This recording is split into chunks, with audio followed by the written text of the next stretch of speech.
ഇന്നത്തെ പരിശോധനാ ഫലം 2 പേർക്ക് പോസിറ്റീവാണ്, 4 പേര് നെഗറ്റീവുമാണ്. പോസിറ്റീവായത് മലപ്പുറവും കാസർഗോഡും ഓരോ ആൾ വീതം. ഇതിൽ ഒരാൾ മഹാരാഷ്ട്രയിൽ നിന്ന് വന്നതാണ്, മറ്റൊരാൾ സമ്പർക്കാണ്. നെഗറ്റീവ് പാലക്കാട് 4, കൊല്ലം 3, കണ്ണൂർ കാസർഗോഡ് 2 വീതം, പത്തനംതിട്ട മലപ്പുറം കോഴിക്കോട് ഓരോ ആൾ വീതം. ഇതുവരെ 497 പേർക്കാണ് രോഗം സ്ഥിരീകരിച്ചത്. അതിൽ 111 പേർ ഇപ്പോൾ ചികിത്സയിലാണ്. 20,711 പേരാണ് ഇപ്പോൾ നിരീക്ഷണത്തിലുള്ളത്. 20,285 പേർ വീടുകളിലാണ്.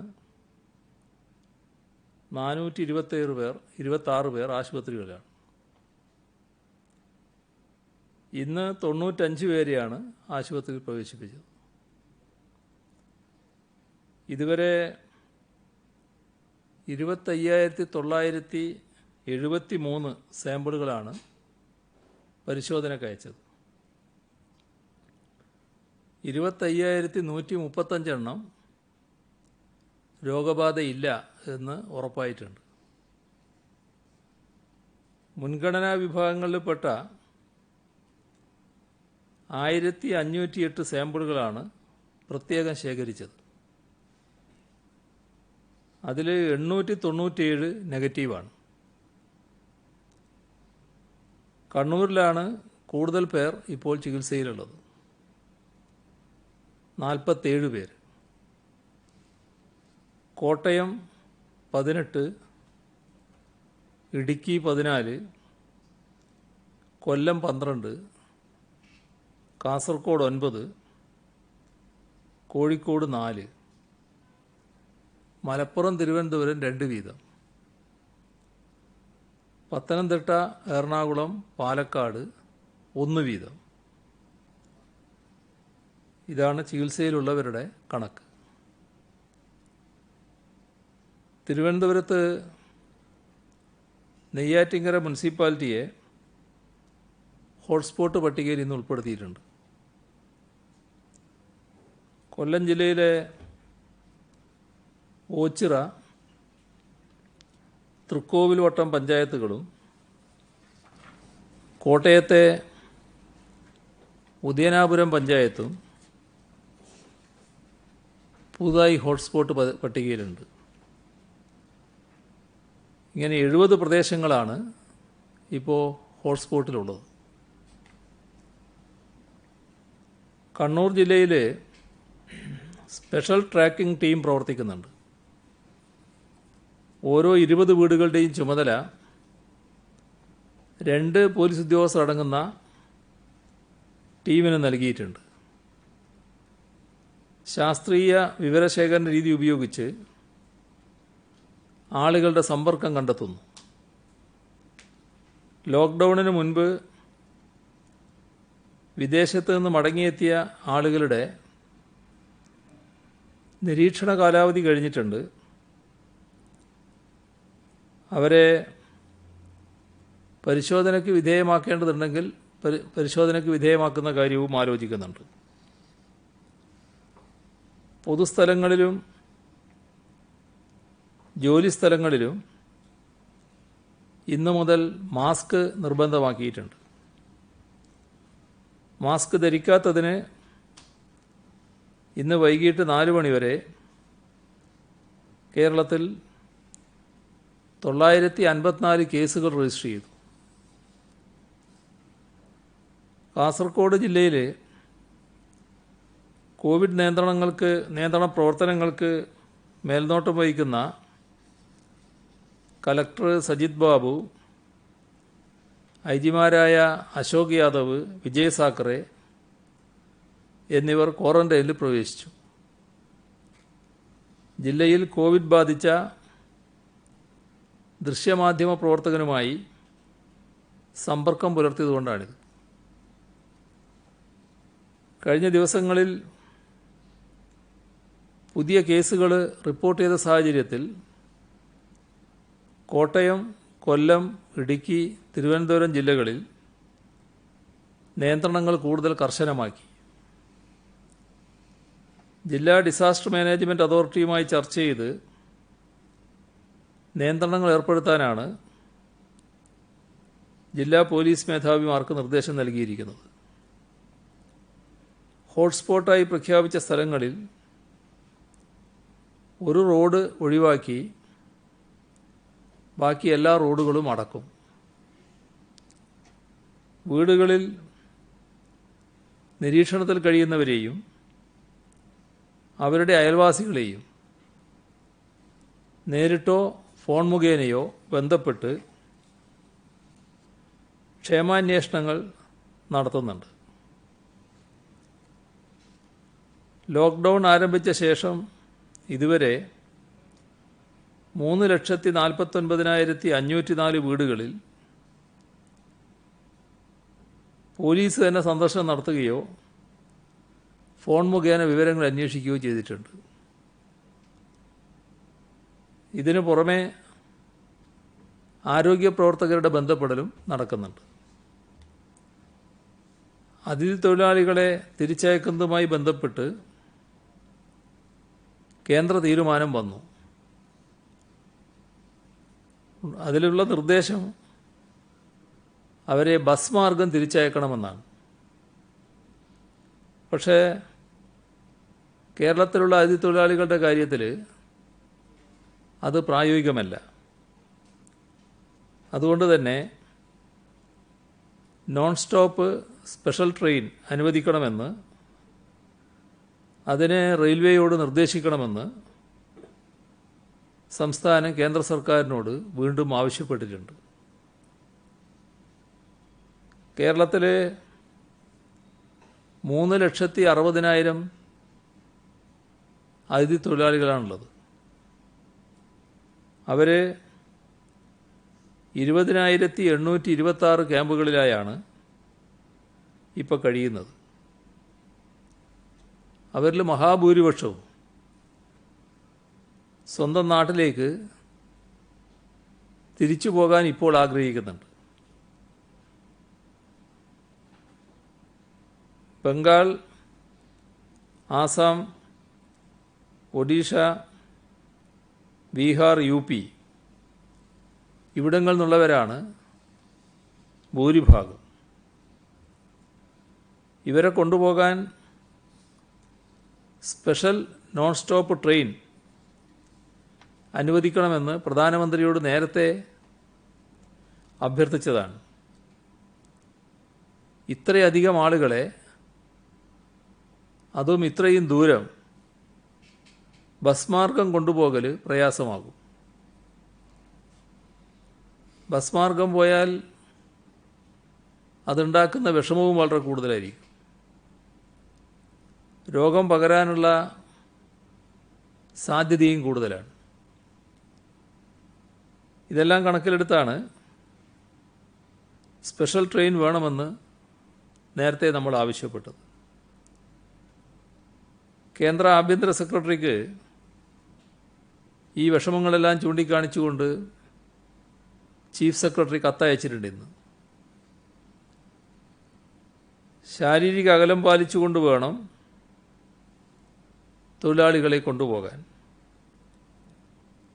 ട്രെയിനിലായാൽ റെയിൽവേ സംവിധാനത്തിൽ തന്നെയുള്ള ആരോഗ്യ സംഘത്തിന് ആവശ്യമായ പരിശോധന നടത്താൻ കഴിയും.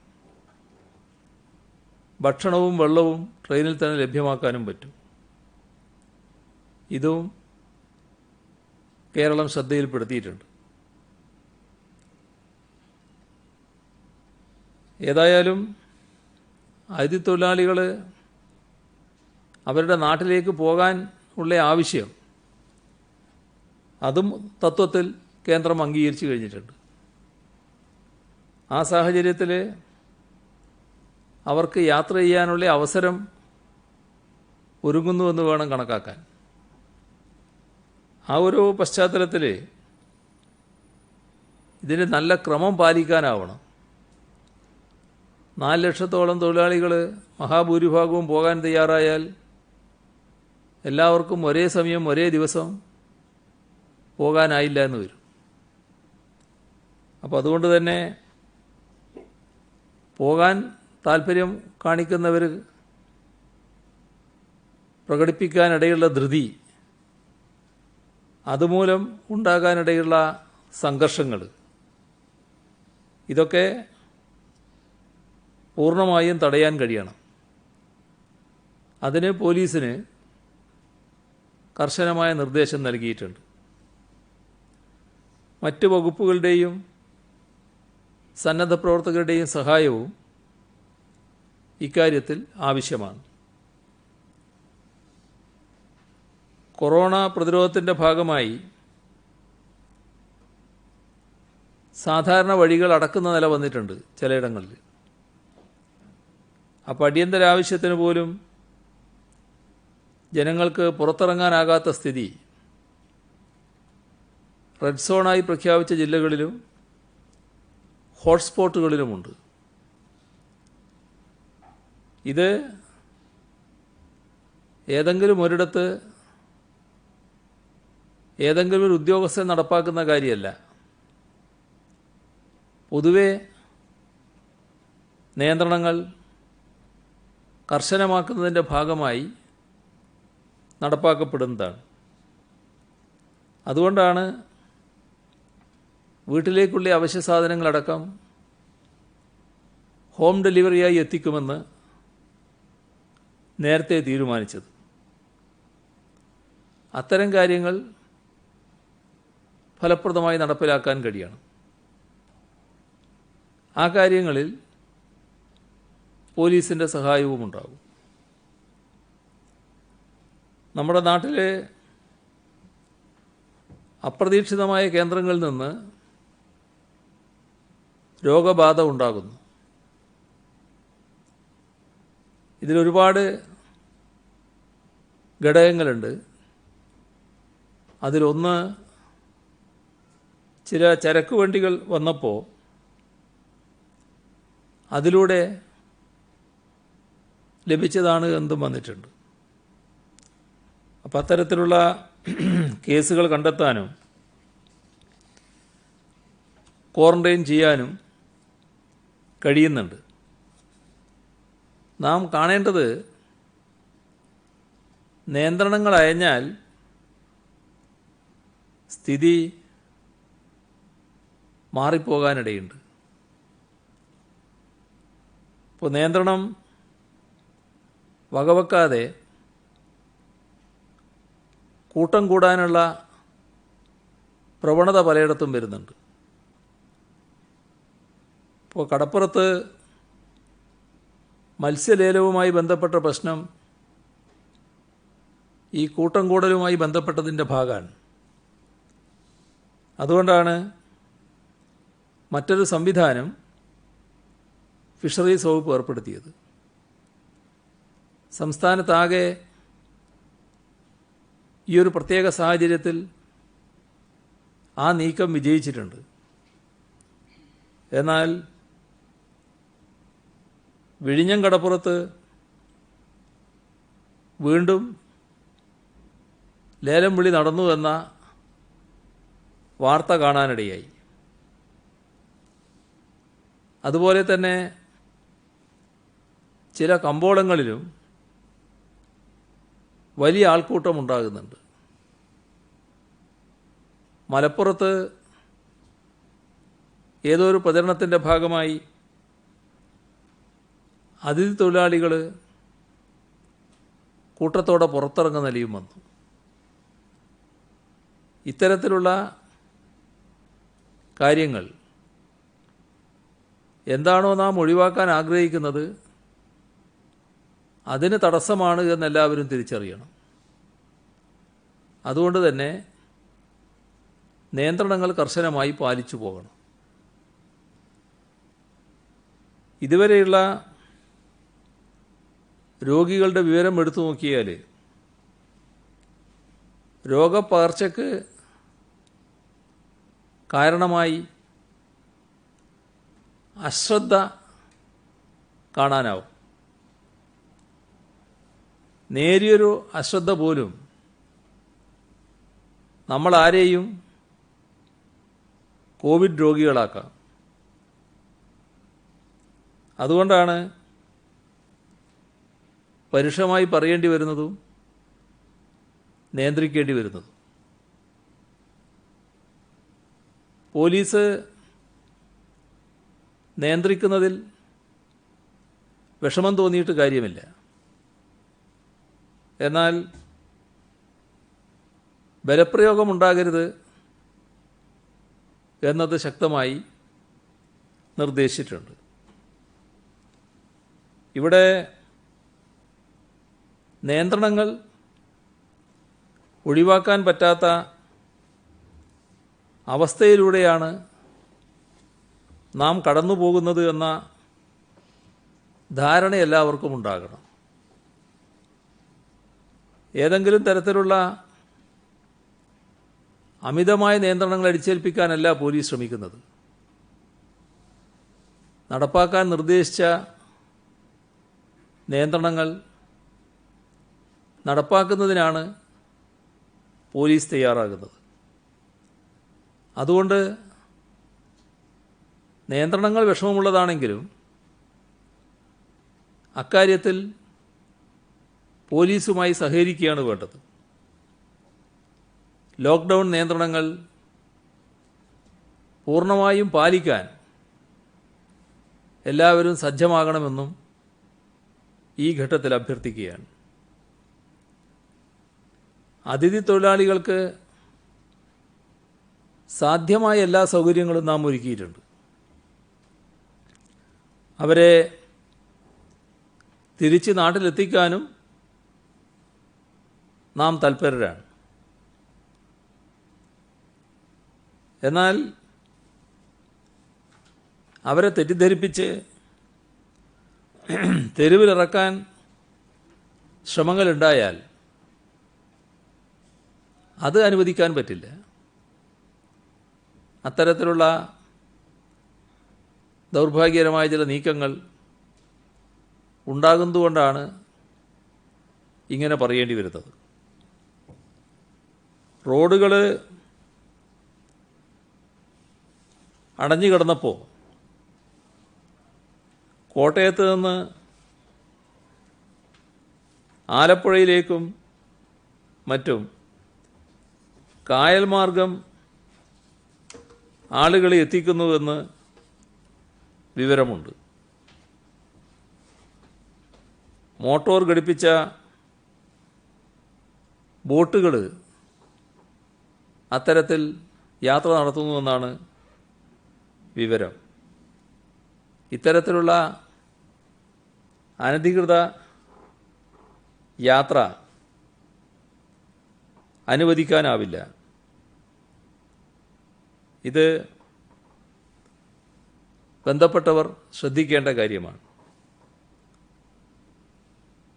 ഉച്ചഭക്ഷണത്തിനുള്ള അരി വിദ്യാലയങ്ങളിൽ കെട്ടിക്കിടന്നത് നേരത്തെ തന്നെ കമ്മ്യൂണിറ്റി കിച്ചണിലും മറ്റും മിക്കവാറും സ്കൂളുകൾ നൽകിയിട്ടുണ്ട്. ഒറ്റപ്പെട്ട ചില സ്കൂളുകളിൽ അങ്ങനെ നൽകാനായില്ല എന്ന് പറയുന്നുണ്ട്. അപ്പം അരിയും പയറും മറ്റും അങ്ങനെ കെട്ടിക്കിടന്ന് തകരാറായി പോകുമെന്ന പ്രശ്നം പ്രാദേശികമായി ഉണ്ടെങ്കിൽ തദ്ദേശ സ്വയംഭരണ സ്ഥാപനങ്ങളും സ്കൂളുകളും പരസ്പരം ആലോചിച്ച് കൈമാറാനുള്ള നടപടികൾ സ്വീകരിക്കാവുന്നതാണ്. സംസ്ഥാനത്ത് ഇന്നലെ വരെ 2088 ട്രക്കുകൾ ചരക്കുമായി എത്തിയിട്ടുണ്ട്. അവശ്യ സാധനങ്ങളുടെ വരവ് തൃപ്തികരമാണ്. പ്രവാസികൾക്കായി സംസ്ഥാന സർക്കാർ പ്രഖ്യാപിച്ച 5000 രൂപ ധനസഹായത്തിനുള്ള അപേക്ഷാ തീയതി മെയ് 5 വരെ നീട്ടിയിട്ടുണ്ട്. നോർക്ക റൂട്ട്സിൻ്റെ വെബ്സൈറ്റ് വഴിയാണ് അപേക്ഷ സമർപ്പിക്കേണ്ടത്. 2020 ജനുവരി 1 അതിനുശേഷമോ വിദേശ രാജ്യങ്ങളിൽ നിന്നും മടങ്ങിയെത്തുകയും ലോക്ക്ഡൗൺ കാരണം തൊഴിലിടങ്ങളിലേക്ക് മടങ്ങിപ്പോകാൻ സാധിക്കാത്തവർക്കും ഈ കാലയളവിൽ വിസ കാലാവധി കഴിഞ്ഞവർക്കുമാണ് 5000 രൂപയുടെ ധനസഹായം ലഭിക്കുക.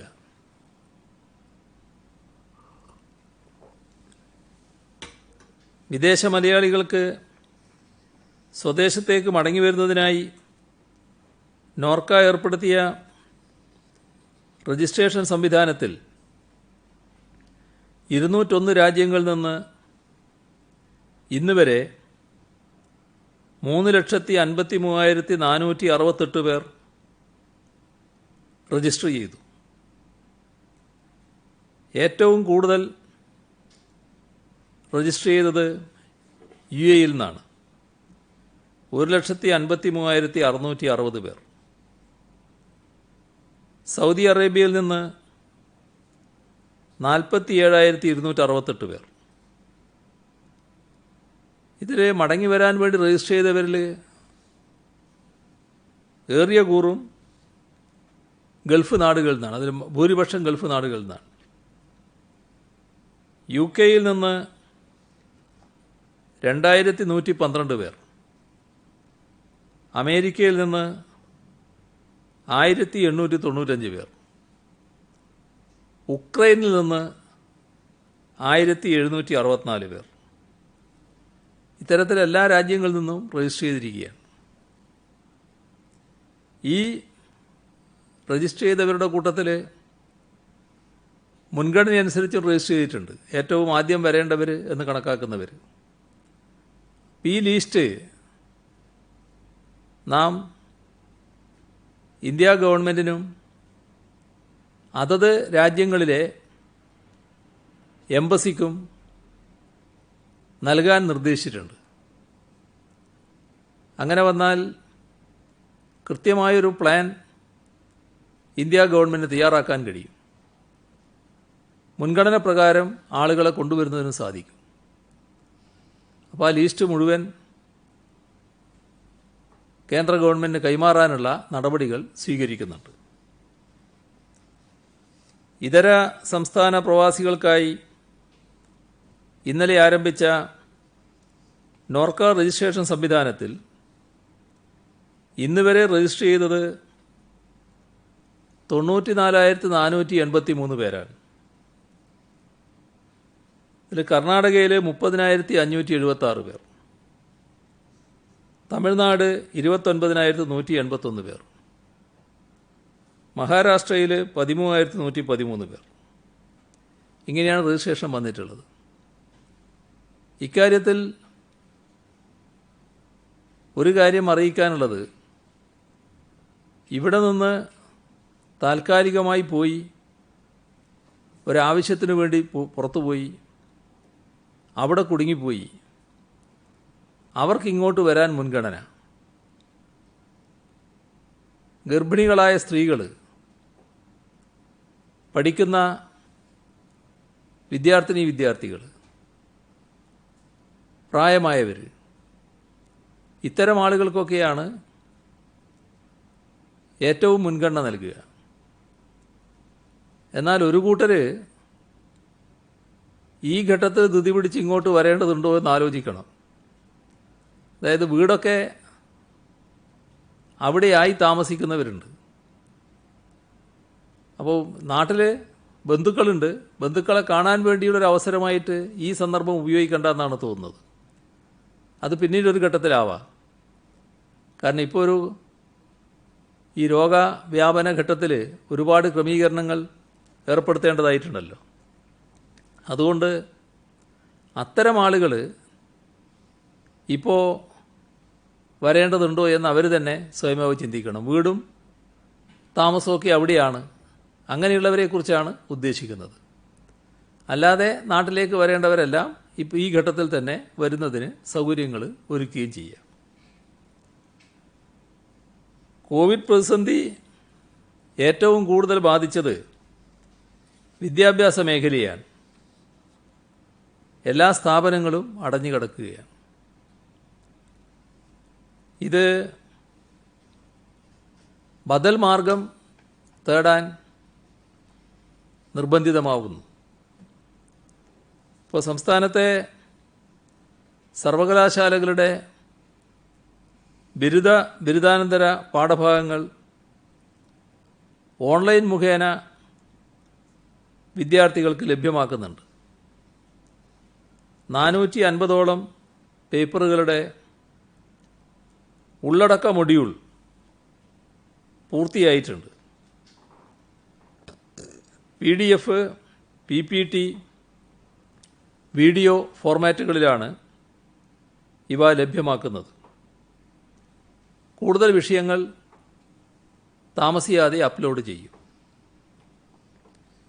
2018-19 അക്കാദമിക് വർഷത്തെ സ്കോളർഷിപ്പ് തുകയായ 3,35,00,000 രൂപ ഉന്നത വിദ്യാഭ്യാസ കൗൺസിൽ വിദ്യാർത്ഥികളുടെ അക്കൗണ്ടിലേക്ക് കൈമാറ്റം ചെയ്തിട്ടുണ്ട്. ലോക്ക്ഡൗൺ കാരണം അടച്ചിട്ട വൈദ്യുതി ബോർഡിൻ്റെ ക്യാഷ് കൗണ്ടറുകൾ മെയ് 4 മുതൽ തുറന്ന് പ്രവർത്തിക്കും. വൈദ്യുതി ബിൽ അടക്കുന്നതിന് ഉണ്ടാകാനിടയുള്ള തിരക്ക് ഒഴിവാക്കുന്നതിന് കൺസ്യൂമർ നമ്പർ ക്രമത്തിൽ ചില ക്രമീകരണങ്ങൾ ഏർപ്പെടുത്തിയിട്ടുണ്ട്. ലോക്ക്ഡൗൺ കാലത്തെ ബില്ലുകൾക്ക് മെയ് 16 വരെ സർചാർജ് ഒഴിവാക്കിയിട്ടുണ്ട്. ഈ കാര്യം വൈദ്യുതി ബോർഡ് അറിയിച്ചിട്ടുണ്ട്. വൈദ്യുതി ബിൽ അടക്കുന്നതിന് വൈദ്യുതി ഓഫീസിൽ പോകാതെ ഓൺലൈനിൽ അടക്കാൻ കഴിയും. ഈ സാധ്യത പരമാവധി ഉപയോഗപ്പെടുത്താവുന്നതാണ്.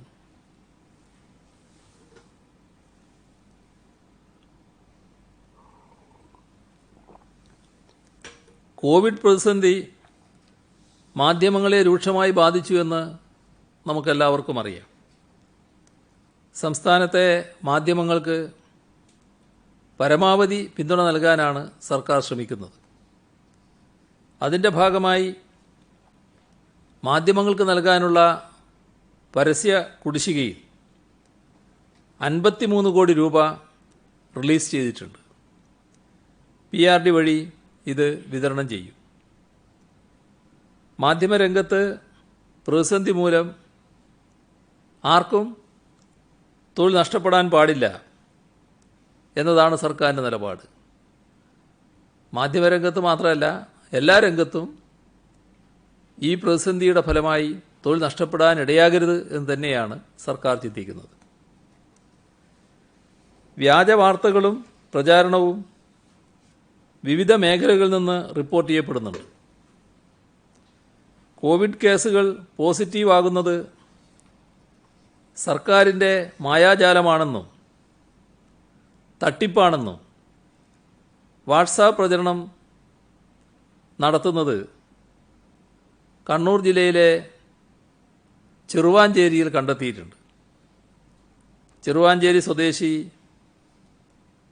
സ്വദേശിയായ ഒരാളാണ് അജനാസ് ഇത് ചെയ്യുന്നത് എന്ന് തിരിച്ചറിഞ്ഞിട്ടുണ്ട്. കാസർഗോഡ് ജില്ലയിലെ പള്ളിക്കര മുഹമ്മദ് കുഞ്ഞി മകൻ ഇമാദ് വാട്സാപ്പ് വഴി വ്യാജ വീഡിയോ പ്രചരിപ്പിച്ചതിന് കേസെടുത്തിട്ടുണ്ട്. കോവിഡ് രോഗത്തിൽ നിന്ന് മുക്തനാണ് താനെന്നും തന്നെയും ഒപ്പം ചികിത്സയിലുണ്ടായിരുന്ന 10 പേരെയും വിവരശേഖരണത്തിന് ഫോണിലൂടെ ബന്ധപ്പെട്ടു എന്നും വ്യാജ പ്രചരണം നടത്തിയത് ഇയാളാണ്. വിവരം ചോർന്നതിനെതിരെ താൻ ഹൈക്കോടതിയെ സമീപിക്കുമെന്നും ഇയാൾ പ്രചരണം നടത്തി. എന്നാൽ കാസർഗോഡ് ജില്ലയിൽ ഇമാദ് എന്ന പേരിൽ ആരും ചികിത്സയിലുണ്ടായിരുന്നില്ല. കാസർകോട്ടെ രോഗികളുടെ രേഖ ചോർന്നുവെന്ന വ്യാജ പ്രചരണത്തിൽ മുന്നിൽ നിന്നത് ഇയാളായിരുന്നു. നാളെ മെയ് 1 സാർവദേശീയ തൊഴിലാളി ദിനമാണ്. മുഴുവൻ ആളുകൾക്കും മെയ് ദിന ആശംസ നേരുന്നു. രാജ്യത്തിനകത്തും പുറത്തും തൊഴിലാളികൾ കടുത്ത പരീക്ഷണം നേരിടുന്ന ഘട്ടത്തിലാണ് ഈ മെയ് ദിനം കടന്നു വരുന്നത്. ദുരിതം നേരിടുന്ന തൊഴിലാളി വർഗത്തോടുള്ള പ്രതിബദ്ധത ആവർത്തിച്ച് വ്യക്തമാക്കട്ടെ. അവർക്ക് കോവിഡ് പ്രതിസന്ധി മറികടക്കാൻ എല്ലാവിധ പിന്തുണയും നൽകും. ഈ ഘട്ടത്തിൽ വിവിധ രീതിയിൽ സഹായങ്ങൾ പ്രവഹിക്കുന്നുണ്ട്. Marthoma hospital guidance centre Thiruvananthapuram 70,000 രൂപയുടെ അവശ്യ സാധനങ്ങൾ കോർപ്പറേഷൻ്റെ കമ്മ്യൂണിറ്റി കിച്ചൺ പ്രവർത്തനങ്ങൾക്കായി സംഭാവന ചെയ്തു. ദുരിതാശ്വാസ നിധിയിലേക്ക് 50,000 രൂപയും. കോഴിക്കോട് ജില്ലാ ഹോമിയോപ്പതിക് ഫിസിഷ്യൻ സഹകരണ സംഘം കോഴിക്കോട് കോർപ്പറേഷനിലെ 4 ലക്ഷം രൂപയുടെ പ്രതിരോധ മരുന്ന് വിതരണം നടത്തുന്നുണ്ട്.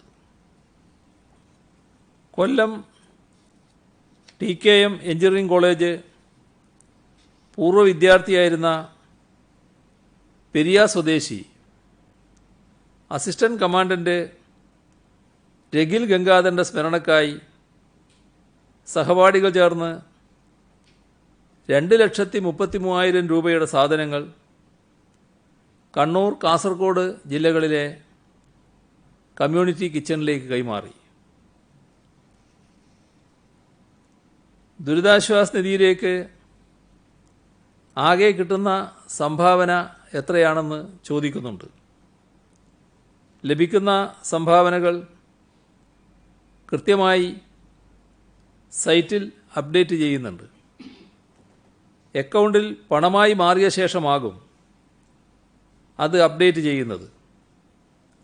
190 കോടിയിലധികം രൂപയാണ് കോവിഡ്-19 മാത്രമായി മാർച്ച് 27 ശേഷം വന്നിട്ടുള്ളത്. ദുരിതാശ്വാസ നിധിയിലേക്ക് പണമടക്കാനും അറിയാനുമുള്ള വെബ്സൈറ്റ് donation.cmdrf.kerala.government.gov.in. മുൻ രാജ്യസഭാ ഉപാധ്യക്ഷൻ പ്രൊഫസർ PJ കുര്യൻ 50,000 രൂപ ദുരിതാശ്വാസ നിധിയിലേക്ക് സംഭാവന ചെയ്തിട്ടുണ്ട്. CPIM പോളിറ്റ് ബ്യൂറോ അംഗം നമ്മുടെ സംസ്ഥാനത്തിലെ മുൻ വിദ്യാഭ്യാസ മന്ത്രി MA ബേബി 25,000 രൂപ. LDF കൺവീനർ A വിജയരാഘവൻ 41,000 രൂപ. മുൻ MLA ഡോക്ടർ KC ജോസഫ് തൻ്റെ പെൻഷൻ തുകയായ 44,000 രൂപ. ബെഫി 2,30,50,000, നേരത്തെ 1,05,00,000 കൈമാറുകയും ചെയ്തിരുന്നു. കോട്ടക്കൽ ആര്യവൈദ്യശാല 1 കോടി. തൃപ്പൂണിത്തുറ മുനിസിപ്പാലിറ്റി 50 ലക്ഷം രൂപ. പയ്യന്നൂർ സഹകരണ റൂറൽ ബാങ്ക് 42,50,000 രൂപ. 10 ലക്ഷം രൂപ മുൻപ് നൽകിയിരുന്നു. മുല്ലക്കൊടി റൂറൽ സഹകരണ ബാങ്ക് 37 ലക്ഷം. തളിപ്പറമ്പ് കാർഷിക വികസന ബാങ്ക് 25 ലക്ഷം രൂപ.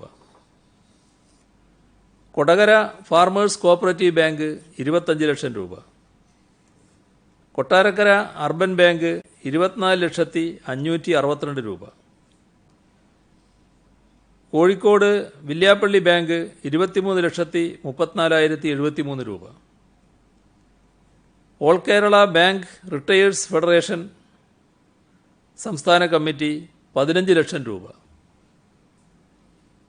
കേരള പന്നി കർഷകരുടെ കൂട്ടായ്മ 11,52,500 രൂപ. രാജസ്ഥാൻ ആസ്ഥാനമായ RMC ഡയറക്ട് മാർക്കറ്റിംഗ് കമ്പനിയുടെ കേരളത്തിലെ ജീവനക്കാർ സ്വരൂപിച്ച 11 ലക്ഷം രൂപ. എയർപോർട്ട് അതോറിറ്റി എംപ്ലോയീസ് യൂണിയൻ 9,40,428 രൂപ. സെക്രട്ടേറിയറ്റ് സ്റ്റാഫ് സഹകരണ സംഘം 7,65,000 രൂപ. സംസ്ഥാന anti social activity prevention act advisory board ചെയർമാനും റിട്ടയേർഡ് ഹൈക്കോടതി ജഡ്ജിയുമായ ജസ്റ്റിസ് ജി ശിവരാജൻ ഒരു മാസത്തെ ശമ്പളം 2,12,625 രൂപ. Government secretariat staff cooperative society ജീവനക്കാരുടെ ഒരു മാസത്തെ ശമ്പളത്തുക 7,65,000 രൂപ. സെക്രട്ടേറിയറ്റ് സ്റ്റാഫ് കോഓപ്പറേറ്റീവ് സൊസൈറ്റി നേരത്തെ 1 കോടി രൂപ നൽകിയിരുന്നു. Anti social activity prevention act advisory board അംഗങ്ങളായ പി മുരളീധരൻ റിട്ടയേർഡ് ജില്ലാ ജഡ്ജി, അഡ്വക്കേറ്റ് KV സെയ്ദ് മുഹമ്മദ് എന്നിവർ ഒരു മാസത്തെ ശമ്പളമായ 2,81,706 രൂപ. Academy secretary doctor KP Mohanan തൻ്റെ ഓണറേറിയമായ 40,000 രൂപ 3 മാസത്തേക്ക് നൽകി. സാഹിത്യ അക്കാദമി അധ്യക്ഷൻ വൈശാഖൻ തൻ്റെ ഓണറേറിയത്തിൽ നിന്ന് 5,000 രൂപ വീതം 6 മാസത്തേക്ക് സംഭാവന ചെയ്തു. ബാങ്ക് ഓഫ് മഹാരാഷ്ട്രയുടെ തിരുവനന്തപുരം ശാഖ ജീവനക്കാർ 2 ദിവസത്തെ ശമ്പളമായ 3 ലക്ഷം രൂപ. തിരുവനന്തപുരം എഞ്ചിനീയറിംഗ് കോളേജിലെ 1983 ബാച്ച് വിദ്യാർത്ഥികൾ ചേർന്ന് 3,75,000 രൂപ. ട്രാൻസ്പോർട്ട് റിട്ടയേർഡ് ഓഫീസേഴ്സ് ഫോറം 2,50,000 രൂപ. ഫോർച്യൂൺ ഗ്രൂപ്പ് 2,50,000 രൂപ. വി അബ്ദുറഹ്മാൻ MLA 2,10,000 രൂപ. ലേക്ക് ഷോർ ആശുപത്രി ക്യാൻസർ സർജൻ ഡോക്ടർ ചിത്രധാര 2 ലക്ഷം രൂപ. പ്രൈവറ്റ് പാരാമെഡിക്കൽ ഇൻസ്റ്റിറ്റ്യൂട്ട് അസോസിയേഷനും രാജസ്ഥാനിലെ സിംഗാനിയ യൂണിവേഴ്സിറ്റിയും ചേർന്ന് 2 ലക്ഷം രൂപ. ശ്രീധരൻ 1,80,000 രൂപ. DMRCയിൽ നിന്ന് കിട്ടുന്ന പ്രതിമാസ ഓണറേറിയമാണ് അദ്ദേഹം കൈമാറിയത്. Kerala government hospital development society employees union 1,50,000 രൂപ. കണ്ണൂർ ചക്കരക്കല്ലിലെ കാട്ടുമാടം സക്കറിയ 1 ലക്ഷം രൂപ. ചിറ്റൂർ പഴയന്നൂർക്കാവ് ക്ഷേത്ര ഉപദേശക സമിതി 1 ലക്ഷം രൂപ. കടകംപള്ളി ആനയറ അമ്പലത്തിൽ വീട് കുടുംബയോഗം 1 ലക്ഷം രൂപ. ഗ്ലോബൽ ലോ ഫൗണ്ടേഷൻ 1 ലക്ഷം രൂപ. എറണാകുളം തൃപ്പൂണിത്തുറ സ്വദേശി ജെയിൻ വി പപ്പു 1 ലക്ഷം രൂപ. അങ്കമാലി സ്വദേശി ദിവാകരൻ 1 ലക്ഷം രൂപ. അദ്ദേഹം ക്യാൻസർ രോഗം സംബന്ധിച്ച് ബുദ്ധിമുട്ടുകൾ അനുഭവിക്കുന്നയാളാണ്. കാസർഗോഡ് പടന്ന ബിലാൽ മുസ്ലിം ജമാഅത്ത് 1 ലക്ഷം രൂപ. തൃക്കരിപ്പൂർ സ്വദേശിനി MV കുഞ്ഞിക്കോരൻ അമ്മയുടെ മരണാനന്തര ചടങ്ങുകൾ ഒഴിവാക്കി 1 ലക്ഷം രൂപ. കണ്ണൂർ കുന്നോത്തുപറമ്പ് പനോളി കുഞ്ഞിക്കണ്ണൻ 1 ലക്ഷം രൂപ. ഇന്ന് സർവീസിൽ നിന്ന് വിരമിക്കുന്ന Thrippunithura government Ayurveda medical college superintendent doctor K Murali 1 ലക്ഷം രൂപ. തിരുവനന്തപുരം വള്ളക്കടവിൽ പ്രവർത്തിക്കുന്ന യത്തീംഖാന അന്തേവാസികൾക്ക് റംസാനിൽ സക്കാത്തായി ലഭിച്ചതിൽ നിന്നും 1 ലക്ഷം രൂപ. കേരള യൂണിവേഴ്സിറ്റി സെക്ഷൻ ഓഫീസർ സിന്ധുദാസ് 1 ലക്ഷം രൂപ. പടിയാർ ഹോമിയോ മെഡിക്കൽ കോളേജ് അധ്യാപകൻ ഡോക്ടർ നാരായണ പൈ ഒരു മാസത്തെ ശമ്പളമായ 83,000 രൂപ. BPCL കൊച്ചിൻ റിഫൈനറിയിൽ നിന്ന് ഇന്ന് വിരമിച്ച രാമസ്വാമി 50,000 രൂപ. പത്തനംതിട്ട ചന്ദനപ്പള്ളി ഓർത്തഡോക്സ് വലിയ പള്ളി പെരുന്നാൾ ആഘോഷം മാറ്റിവെച്ച് 50,000 രൂപ. പാലക്കാട് സ്വദേശി മുജീബ് റഹ്മാൻ KH സക്കാത്ത് ധനസഹായത്തിൽ നിന്ന് 50,000 രൂപ. ഉദിനൂർ എഡ്യൂക്കേഷൻ സൊസൈറ്റി 50,000 രൂപ. പടന്ന സ്വദേശി ഹസൻ അബ്ഷാർ 55,555 രൂപ. 5ാം പിറന്നാൾ ആഘോഷിക്കുന്ന കയ്യൂരിലെ തനൈ 5,000 രൂപ. പന്തൽ contractors association president CBG Thilakan 1,00,000 രൂപ. പാലക്കാട് സ്വദേശി രജിത്ത് മകളുടെ 3ാം പിറന്നാൾ ആഘോഷത്തിന് കരുതിയ തുക 5,001 രൂപ. റിട്ടയേർഡ് അധ്യാപകൻ CR ചന്ദ്രൻ പാലക്കാട് 1 മാസത്തെ പെൻഷൻ 30,351 രൂപ. തമിഴ്നാട് കേന്ദ്ര സർവകലാശാല വിദ്യാർത്ഥിനി ആർഷ വാസുദേവ് തനിക്ക് കാർട്ടൂൺ ഫിലിം ഡബ്ബിങ്ങിന് പ്രതിഫലമായി കിട്ടിയ 25,000 രൂപ സംഭാവനയായി നൽകി. മലപ്പുറം ജില്ലയിലെ Edarikode PKMM higher secondary school +1 വിദ്യാർത്ഥിനി ഫാത്തിമ ഷഹാന 10,000 രൂപ. ക്യാൻസർ സംബന്ധമായ ബുദ്ധിമുട്ടുകൾക്കിടയിലാണ് ഫാത്തിമ തുക കൈമാറിയത്. മുംബൈ ബാബ റിസർച്ച് അറ്റോമിക് സെന്ററിലെ സയന്റിസ്റ്റ് സ്റ്റാൻലി MKയുടെ മകൻ ജിനൈറ്റ് 7,650 രൂപ.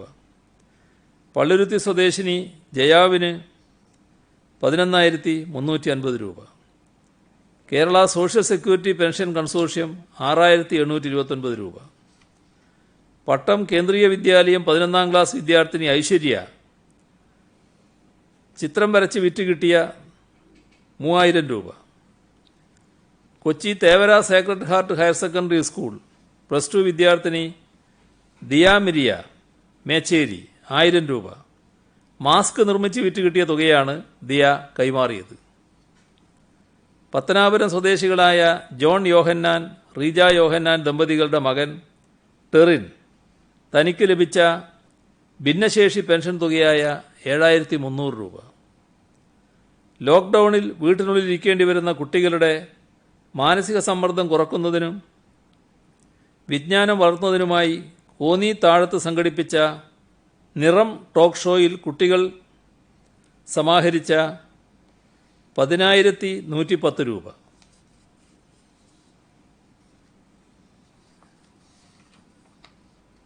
ഇതാണ് പൊതുവെ ഇന്ന് പറയാനുള്ള കാര്യങ്ങൾ. ഹോട്ട്സ്പോട്ടുകളുടെ പ്രഖ്യാപനത്തിൽ അങ്ങിപ്പോൾ പറഞ്ഞു നെയ്യാറ്റിൻകര മുനിസിപ്പാലിറ്റി ഹോട്ട്സ്പോട്ടാണെന്ന് പറഞ്ഞു. പക്ഷെ കളക്ടർ ഇറക്കിയ ഉത്തരവിൽ ചില വാർഡുകൾ മാത്രമാണ്. അതുപോലെ തന്നെ പോലീസ് ഇപ്പോൾ സമീപ പഞ്ചായത്തുകൾക്കും കർശനമായ നിർദ്ദേശം കൊടുത്തിരിക്കുകയാണ് ഹോട്ട്സ്പോട്ടാണെന്ന് പറഞ്ഞുകൊണ്ട്. അത് നേരത്തെ പറഞ്ഞതല്ലേ. അത് ഈ മുനിസിപ്പാലിറ്റികളായാലും കോർപ്പറേഷനായാലും മുനിസിപ്പാലിറ്റിയിൽ വാർഡും കോർപ്പറേഷനിൽ ഡിവിഷനുമാണ് വരിക എന്ന് നേരത്തെ പറഞ്ഞില്ലല്ലോ. അത് ഇനം തിരിച്ച് ഞാൻ പറഞ്ഞില്ല എന്ന് മാത്രമേ ഉള്ളൂ. സമീപ പഞ്ചായത്തുകൾ പറഞ്ഞില്ല, പക്ഷെ അവിടെ പോലീസ് സമീപ പഞ്ചായത്തുകളും പറയുന്നുണ്ട്. അത് ആ വിവരം ഇപ്പം എൻ്റെ കയ്യിലില്ല.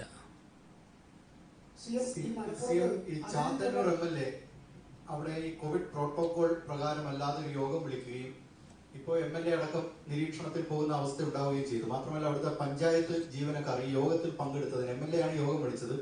യോഗത്തിൽ പങ്കെടുത്തതിന് അവർക്കെതിരെ നടപടിയെടുക്കാൻ ഇപ്പോൾ കളക്ടർ നിർദ്ദേശിച്ചിരിക്കുകയാണ്. അതങ്ങനെ ശ്രദ്ധയിൽപ്പെട്ടിട്ടുണ്ടോ? എൻ്റെ ശ്രദ്ധയിൽപ്പെട്ടില്ല. എന്താണെന്ന് അന്വേഷിക്കുക. മലപ്പുറത്ത് അതിഥി തൊഴിലാളി ആരുടെയോ തെറ്റിദ്ധാരണയ്ക്ക് വിധേയമായി പുറത്തിറങ്ങിയെന്നാണ് അങ്ങ് പറഞ്ഞത്. എന്തെങ്കിലും ഗൂഢാലോചന ഉണ്ടോ? അതിൽ ആരെങ്കിലും സർക്കാരിനെതിരെ എന്തെങ്കിലും ഗൂഢാലോചന നടത്തുന്നുണ്ടോ? ഗൂഢാലോചനയുടെ പ്രശ്നമൊന്നും ഞാനിപ്പോൾ പറഞ്ഞില്ല. അവർ തെറ്റിദ്ധരിക്കപ്പെട്ട് ഇറങ്ങുന്നതാണെന്നാണ്. എന്തെങ്കിലും വിവരം നിങ്ങളുടെ അടുത്തുണ്ടെങ്കിൽ പറഞ്ഞാൽ സഹായകരമാണ്.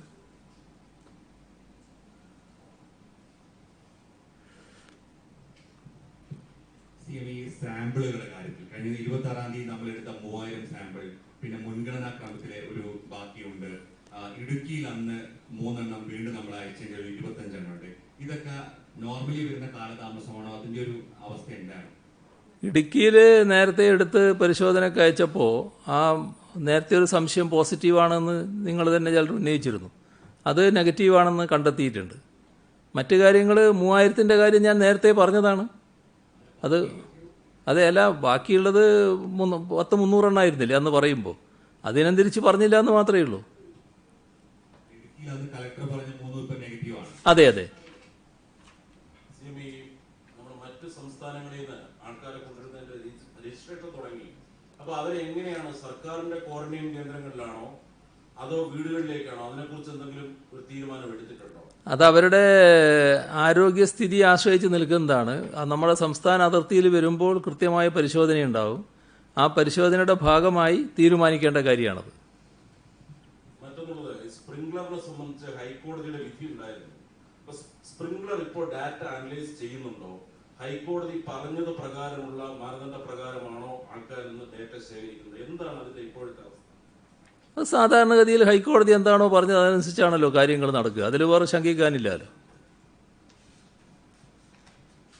CM ഈ കോവിഡ് പ്രോട്ടോകോൾ ലംഘിച്ചുകൊണ്ട് പ്രതിഷേധവും അതോടൊപ്പം തന്നെ മറ്റ് ചില MLA ജനപ്രതിനിധികൾ ഈ കിറ്റുകൾ വിതരണം ചെയ്തതുമായി ബന്ധപ്പെട്ടത്, അതായത് അടൂർ പ്രകാശിനും ശബരിനാഥിനുമൊക്കെ എതിരെ പോലീസ് കേസെടുത്തിട്ടുണ്ട്. പ്രതിപക്ഷം നേരത്തെ മുതൽ തന്നെ അവരുടെ ഒരു പരാതി കടകംപള്ളി സുരേന്ദ്രനും സമാനമായ രീതിയിൽ തന്നെ വിദ്യാർത്ഥികളെ സംഘടിപ്പിച്ചു എന്നാണ്. അദ്ദേഹത്തിനെതിരെ കേസെടുത്തിട്ടുമില്ല. വിദ്യാർത്ഥികളെ സംഘടിപ്പിക്കാൻ കടകംപള്ളി സുരേന്ദ്രൻ പോയി എന്നൊരു പരാതി ഇവിടെയും വന്നിട്ടില്ല. CM ഈ ലോക്ക്ഡൌൺ കാലഘട്ടത്തിൽ സംസ്ഥാനത്തിന് പുറത്തേക്ക് സ്ഥലം മാറ്റപ്പെട്ട സർക്കാർ ഉദ്യോഗസ്ഥരുണ്ട് നമ്മുടെ കേരളത്തിൽ. അവർക്ക് പക്ഷേ ഇതുവരെ അവിടെ പോകാൻ കഴിഞ്ഞിട്ടില്ല. ഡൽഹിയിലേക്ക് മറ്റും നമ്മുടെ കേരള മീഡിയ അക്കാദമി സെക്രട്ടറി അടക്കം ഉള്ളവർ അവർക്ക് പോകാൻ കഴിഞ്ഞിട്ടില്ല. അവർ എന്താണ് ചെയ്യേണ്ടതെന്ന് അറിയാതെ ഇങ്ങനെ ചോദിക്കുന്നുണ്ട്. എന്താണ് അതിനുള്ള പുതിയ നിർദ്ദേശം? നിങ്ങളോടല്ലല്ലോ ചോദിക്കണ്ട്, ബന്ധപ്പെട്ട വകുപ്പിനോടല്ലേ. ചോദിച്ചാൽ അതിന് ഉത്തരം അവർ കൊടുത്തോളൂ. അതൊന്നും നമ്മൾ പത്രസമ്മേളനത്തിൽ ചർച്ച ചെയ്യേണ്ട കാര്യമല്ലല്ലോ. കാസർഗോഡ് ഇപ്പോൾ CM പറഞ്ഞു വ്യാജ വാർത്ത പ്രചരിച്ച സംഭവം പറഞ്ഞു, അതായത് രോഗികളുടെ വിവരം ചോർന്ന സംഭവം. അത് പൂർണ്ണമായും അത് ശരിയാണ്? അതായത് ഈ എല്ലാ വിവരം ചോർന്നു എന്ന് പറഞ്ഞ വാർത്തകൾ മുഴുവൻ തെറ്റാണെന്നാണോ? അല്ല, ഒരു സാമ്പിൾ ഇതാണല്ലോ. അത് എന്താണെന്ന് നമ്മൾ കാണണ്ടേ. ഒരാൾ രോഗിയല്ല, എന്നാൽ അയാൾ രോഗിയാണെന്നും അയാളുടെ കൂടെയുള്ള ആളുകൾ ഇത്ര പേരാണെന്നും അവരുടെ അടുക്കൽ നിന്ന് വിവരങ്ങൾ ശേഖരിച്ചു എന്നൊക്കെ പറഞ്ഞിട്ട് ഇദ്ദേഹമാണ് വ്യക്തമായി പ്രചരണം നടത്തുന്നത്. അദ്ദേഹത്തിന് ഒരു രോഗിയായിട്ട് ഉള്ളൊരു കാര്യത്തിൻ്റെ ഭാഗമായി വന്നതല്ല. അതൊരു ചെറിയൊരു രാഷ്ട്രീയ രോഗമാണെന്നാണ് മനസ്സിലാക്കുന്നത്.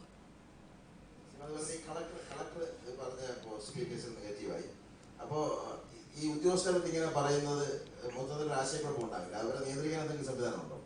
അത് നിങ്ങളും കൂടി ശ്രദ്ധിക്കേണ്ട കാര്യമാണ്. നിങ്ങൾ ചെല്ലുമ്പോൾ ഈ കളക്ടർമാരൊക്കെ എങ്ങനെയാണ് നിങ്ങളെ തള്ളി അങ്ങോട്ട് മാറ്റുക എന്നുള്ള ശങ്കയിൽ സംസാരിക്കുന്നതാണ്. അപ്പോൾ മാധ്യമപ്രവർത്തകർ ചെല്ലുമ്പോൾ ഉള്ളൊരു സ്വീകാര്യതയുണ്ടല്ലോ. അങ്ങനെ ഉള്ളവർക്ക് ആരും കോവിഡ് ഭീഷണിയിൽ നിന്ന് മുക്തരല്ലാലോ. അപ്പോൾ എല്ലാവരും ഈ പറയുന്ന നിയന്ത്രണം പാലിക്കണമെന്നാണ് ഇത് നമ്മളെ പഠിപ്പിക്കുന്നത്.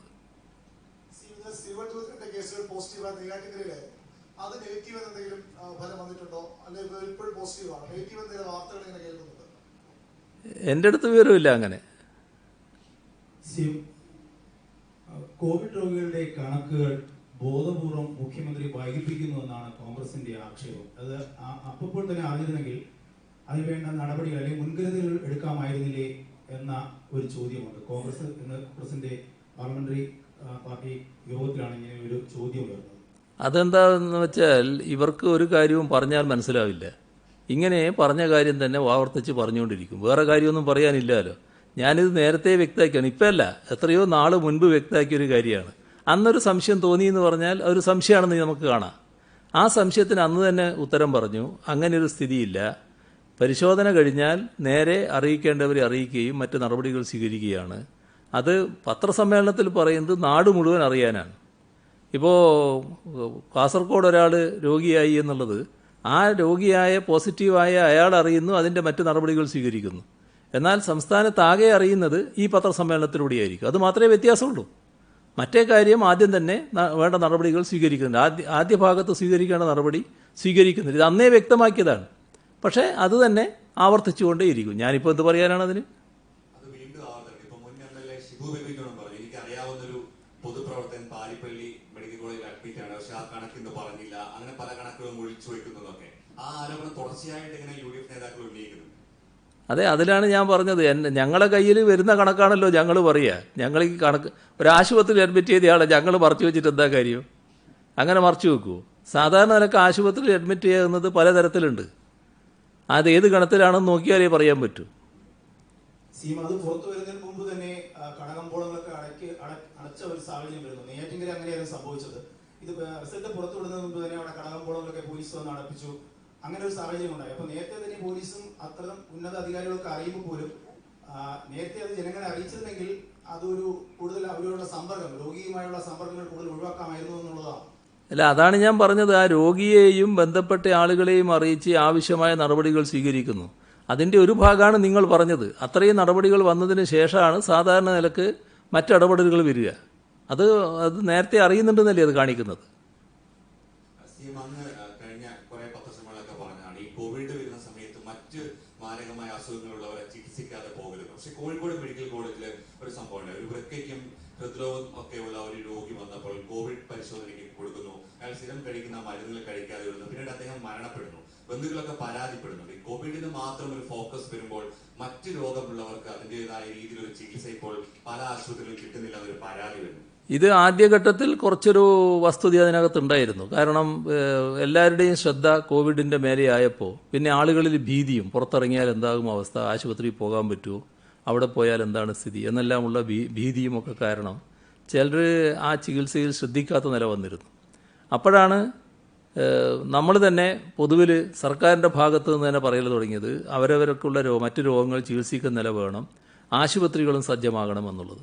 അതിന് നല്ല ഫലമുണ്ടായിട്ടുണ്ട്. ഇപ്പോൾ ആശുപത്രികളിൽ നല്ല മാറ്റം വന്നിട്ടുണ്ട്.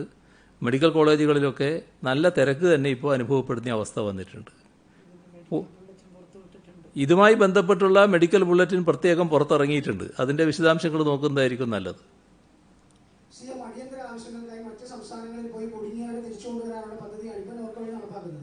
പക്ഷേ ഇതേപോലെ തന്നെ മറ്റ് സംസ്ഥാനങ്ങളിൽ താമസിക്കുന്ന മലയാളികളുണ്ട് ഇവിടെ വന്ന് കുടുങ്ങിയ ഈ ലോക്ക്ഡൌണിന് മുമ്പ് ഇവിടെ നാട്ടിൽ വരികയും ഇവിടെ കുടുങ്ങിപ്പോയും തിരികെ പോകാൻ കഴിയാത്ത കുറേ മലയാളികളുണ്ട്. ഇവരെ കൊണ്ടുപോകാൻ അത്തരം എന്തെങ്കിലും സ്വാഭാവികമായി ഉണ്ടാവുമല്ലോ. അത് സ്വാഭാവികമായി ഉണ്ടാവും.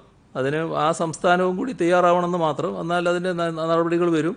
ഇപ്പോൾ ഇന്ത്യ ഗവൺമെൻറ് തന്നെ അതുമായി ബന്ധപ്പെട്ട് ചില കാര്യങ്ങൾ പറഞ്ഞിട്ടുണ്ട്. ഡ്യൂട്ടിയിലുള്ള പോലീസുകാർ, ആരോഗ്യ പ്രവർത്തകർ, ഇവർക്കിടയിൽ രോഗം വരുമെന്ന ഒരു ഭയം അവർക്കുണ്ട്. അവരെയും പരിശോധനയ്ക്ക് വിധേയമാക്കണമെന്ന ഒരു ആവശ്യം അവർക്കിടയിൽ നിന്ന് ഉയർന്നുണ്ട്. അങ്ങനെ പരിശോധനയ്ക്ക് വിധേയമാക്കാൻ നടപടിയുണ്ട്.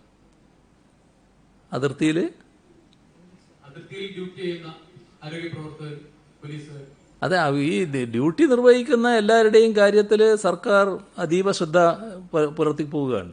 അവരുടെ കാര്യത്തിൽ ആവശ്യമായ പരിശോധന ഇടവിട്ട് നടത്തുന്നുണ്ട്. അത് ഇനിയും നടത്തിക്കൊണ്ടിരിക്കും. ഒരു പ്രശ്നം അതിലുണ്ടാവില്ല. ഓ, കെട്ടിട നിർമ്മാണത്തിനുള്ള അസംസ്കൃത സാധനങ്ങളുടെ ലഭ്യതക്കുറവ് കാരണം കോറകൾ തുറക്കുമെന്ന് താങ്കൾ പറഞ്ഞിരുന്നു. അപ്പോൾ എത്ര കോറ നമുക്ക് തുറക്കാൻ സാധിച്ചു? അല്ല, അത് പറഞ്ഞതല്ലേ ഉള്ളൂ. അപ്പോൾ എന്താ നടപടികൾ എടുത്തിട്ടുള്ളത് നോക്കാം നമുക്ക്. ഈ ലോക്ക്ഡൌൺ മൂലം അടഞ്ഞുകിടക്കുന്ന ഒരുപാട് ഫാക്ടറികളുണ്ട്. ഈ പരിമിതമായ ആൾബലത്തിൽ അത് തുറന്ന് പ്രവർത്തിക്കാൻ എന്തെങ്കിലും നിർദ്ദേശം സർക്കാർ നൽകാനായിട്ട് ഉദ്ദേശിക്കുന്നുണ്ടോ? അല്ല, അത് ആ പ്രദേശത്തിൻ്റെ പ്രത്യേകത അനുസരിച്ച് നിൽക്കുന്നതാണ്. ഇനി സമഗ്രമായ ഒരു വിലയിരുത്തൽ ഈ 3-ാം തീയതിയുടെ ഭാഗമായിട്ടുണ്ടാകും. അതിൻ്റെ തുടർച്ചയായിട്ട് നമുക്ക് പറയാം അത്തരം കാര്യങ്ങൾ. ഈ കോവിഡ് പ്രതിരോധത്തിൽ ഇടുക്കി ജില്ലയെ അവഗണിക്കുന്നു എന്നാണ് ഇടുക്കി MP-യുടെ പരാതി. അദ്ദേഹം ഈ കാര്യം ഉന്നയിച്ച് നാളെ ഒരു ഉപവാസ സമരവും പ്രഖ്യാപിച്ചിട്ടുണ്ട്. എന്താണ് CM-യുടെ പ്രതികരണം? ഒന്നും പറയാനില്ല. CMA ഈ സാലറി കട്ടിന്റെ ഓർഡിനൻസിൽ ഗവർണർ ഒന്ന് ഒപ്പുവെച്ചു. പക്ഷെ ഇതുമായി ബന്ധപ്പെട്ട് കൂടുതൽ നിയമ നടപടികളുമായി മുന്നോട്ട് പോകുമെന്നാണ് പ്രതിപക്ഷ സംഘടനകൾ പറയുന്നത്. അത് അവർ പോകട്ടെ, നമുക്ക് അതിനെ നിയമപരമായിട്ട് നേരിടാൻ അന്നേരം നോക്കാം. അപ്പോൾ ഒരു കാര്യം, ഇന്നലെ സംസാരിക്കുമ്പോൾ നമ്മുടെ പയ്യന്നൂരിലെ ഡോക്ടർ TV കുഞ്ഞിക്കണ്ണൻ 52,000 രൂപ സംഭാവന നൽകിയത്, അത് തുക പറയുമ്പോൾ ഒരു ചെറിയ പെശക് വന്നിരുന്നു. അപ്പോൾ അത് അദ്ദേഹം തന്നെ ഫേസ്ബുക്കിൽ വ്യക്തമാക്കിയിട്ടുണ്ട്. ചിലർ വിവാദമാക്കുന്ന പശ്ചാത്തലത്തിലാണ് ഇത് പറയുന്നത്. ചെറിയ സംഖ്യയുടെ കുറവാണ് വന്നിരുന്നത്, അതെന്തോ തട്ടിപ്പായിപ്പോയി എന്ന് പറഞ്ഞിട്ട് ഒരു പ്രചരണം അതിൻ്റെ ഭാഗമായി ചിലർ അഴിച്ചുവിട്ടിരുന്നു. അപ്പോൾ അതുകൊണ്ട് അത് വ്യക്തമാക്കുകയാണ്. ശരി.